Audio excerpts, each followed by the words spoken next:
Hello guys! Good morning! Eto, good morning kahit afternoon na dito, kagigising ko lang. So, ngayon, maghahanda ako ng dinner namin. Guys, may nakita akong puso ng saging dito.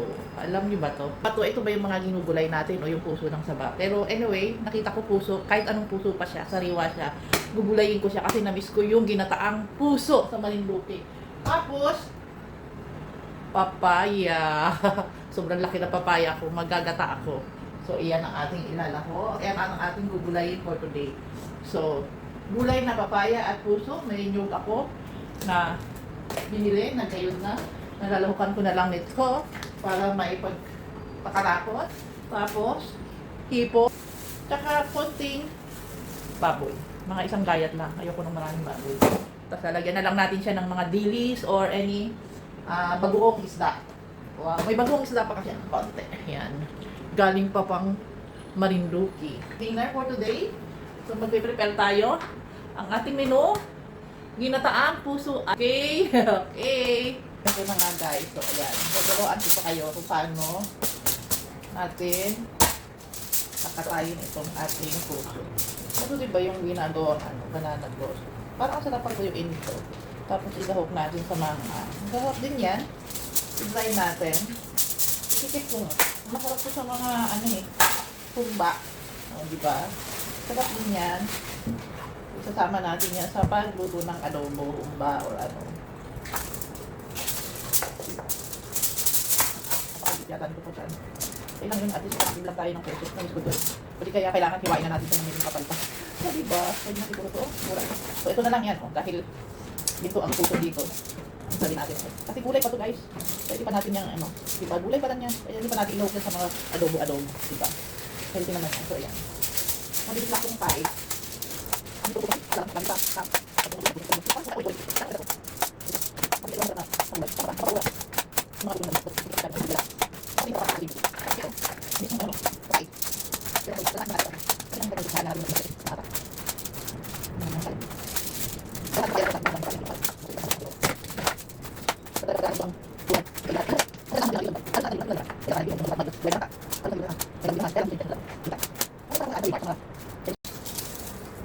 Lagyan natin siya dito.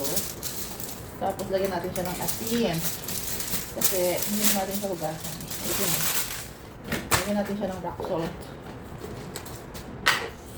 Nalamasin na ito. Sabang dito ulit. Sabang dito ulit. Ang sabay niyan. Sabang.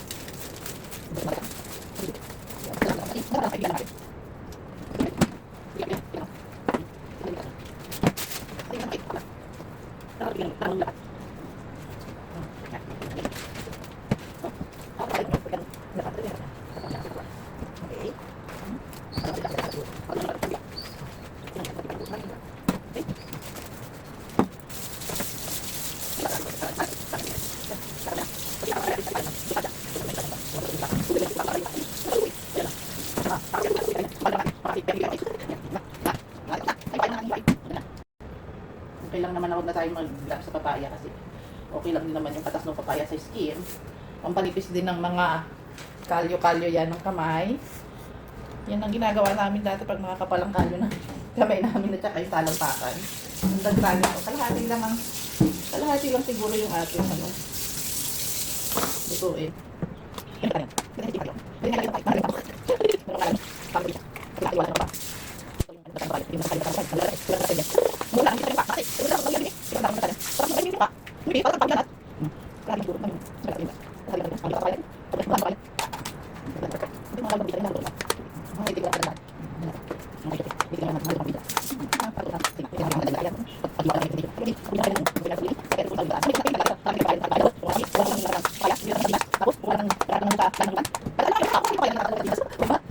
Para sa inyo, kung gusto nyo mong hiwa, gusto ko kasi manipis din.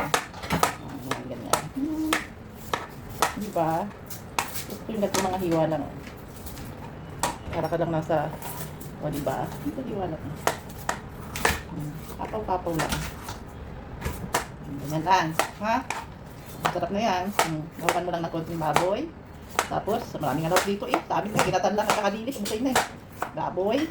Ipon. Kung baboy lang. So, kasi masyadong marami. Then,